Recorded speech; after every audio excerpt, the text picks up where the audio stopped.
Bonjour à tous. Alors aujourd'hui, je vais vous proposer une nouvelle vidéo perle de carniste. Donc je vais répondre comme d'habitude pour les nouveaux. Je réponds en fait à des commentaires de carnistes qu'on peut trouver un petit peu partout sur le net.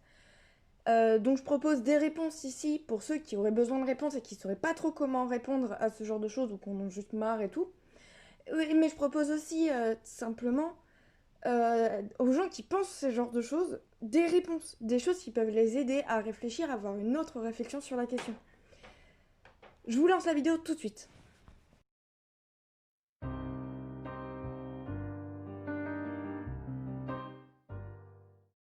Alors pour la première perle carniste, c'est une perle carniste qui a été retrouvée en dessous dans les commentaires d'une publication de Vegan Harry qui propose de tester le véganisme avec eux. Il suffit de s'inscrire sur leur site et ils vous proposent des recettes et des idées pour être vegan.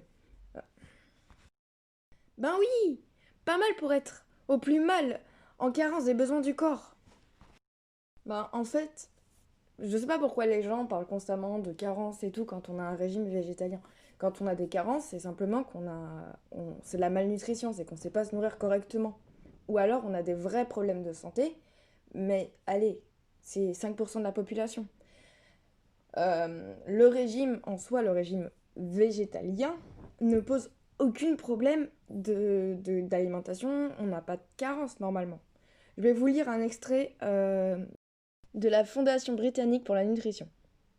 Ceci dit, une, une alimentation végétarienne ou végétalienne bien menée et équilibrée peut être adaptée sur le plan nutritionnel. Des études menées auprès d'enfants végétariens et végétaliens au Royaume-Uni ont montré que leur croissance et leur développement suivaient les courbes normales. Je vous mettrai la source en description, je pourrais vous en mettre deux, trois autres avec. Ce qui est très intéressant, c'est que la plupart sont des études de cohorte, donc on peut vraiment se tenir dessus. C'est pas les meilleurs, c'est pas non plus des méta-analyses, mais le sujet est encore trop jeune pour qu'on ait des méta-analyses là-dessus.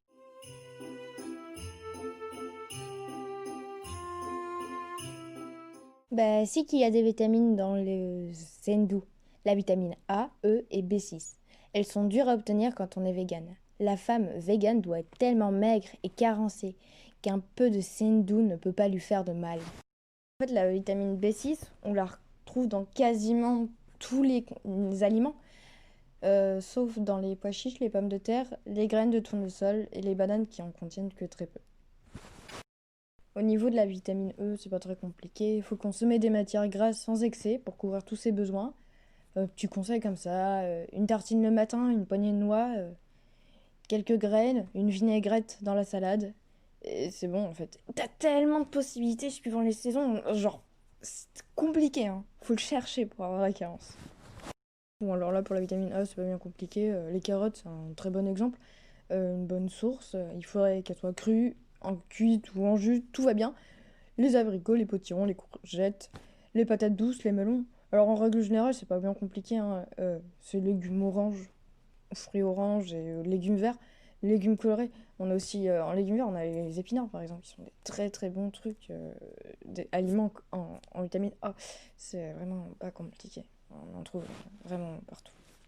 Je peux dire quand même que les femmes enceintes sont tellement en clin de carence que l'Académie de nutrition des diététiques des États-Unis dit euh, que les alimentations végétariennes correctement menées, dont le végétalisme, sont saines, adéquates sur le plan nutritionnel et peuvent présenter des avantages dans la prévention et le traitement de certaines maladies. Les alimentations végétariennes bien menées sont adaptées à tous les stades de la vie, notamment aux femmes enceintes, aux enfants qui allaitent, aux nourrissons, aux enfants ou aux adolescents, ainsi qu'aux sportifs.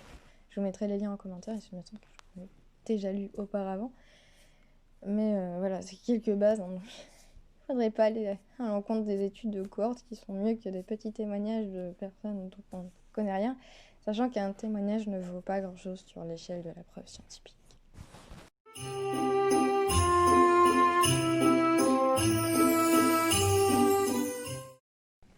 Que les humains mangent des animaux, c'est naturel.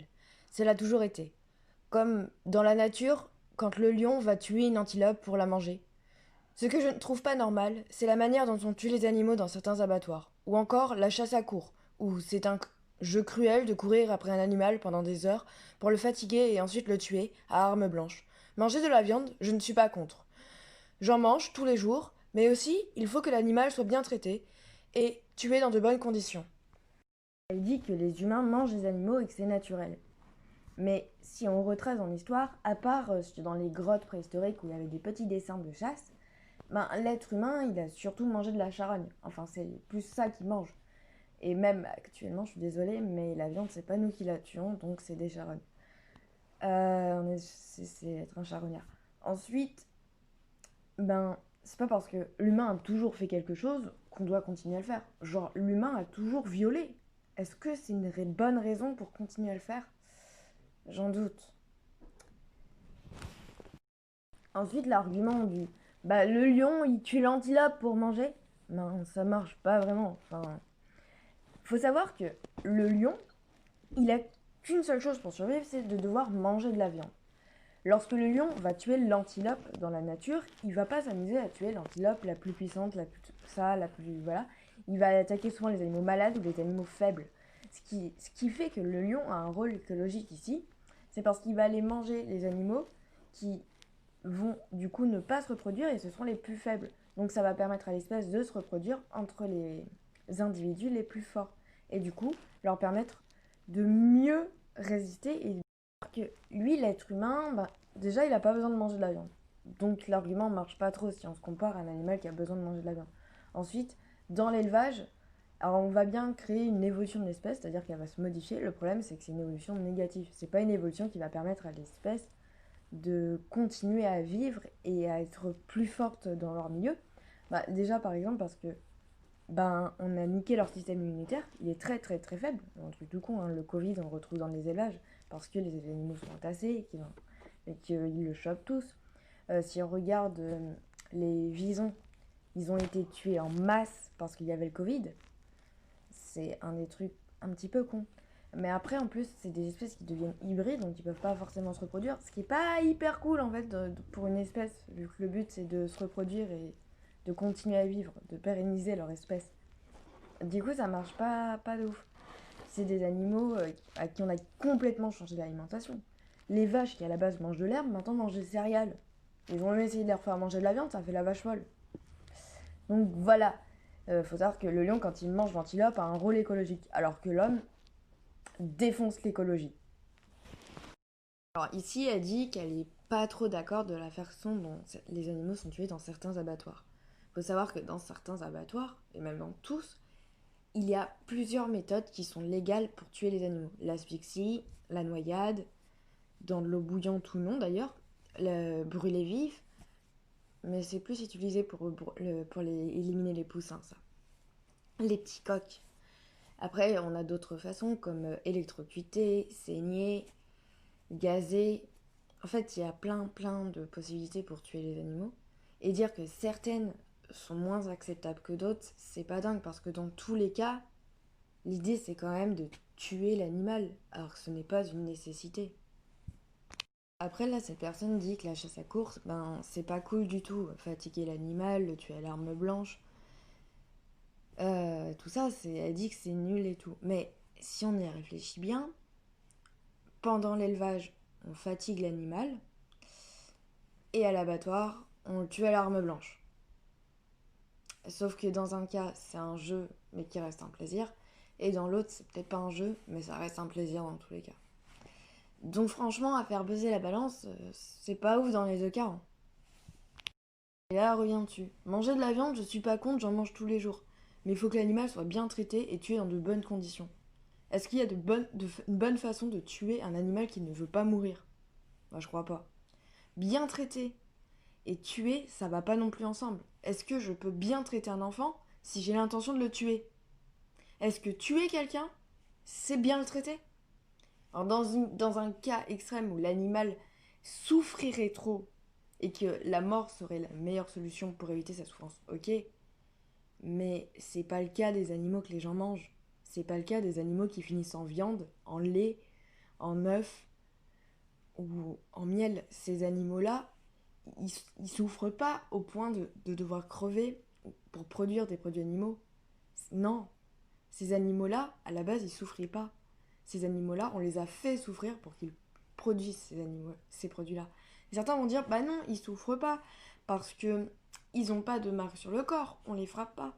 Mais est-ce que vous avez déjà pensé à l'idée d'être séparé de votre papa, votre maman de force, ou de vos enfants de force? Est-ce que vous avez déjà pensé à ça? Vous avez déjà pensé à devoir arrêter le lait de force, alors que vous n'êtes même pas encore sevré?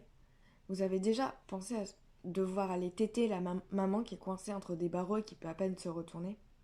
Si ça, c'est pas de la souffrance, qu'elle soit psychologique ou physique, ça reste de la souffrance dans tous les cas. Et on peut pas être... C'est difficile de dire ouais, je suis pour manger de la viande, mais contre les maltraitances. Si t'es contre les maltraitances, ne mange pas de viande, vu que c'est la viande qui crée les maltraitances.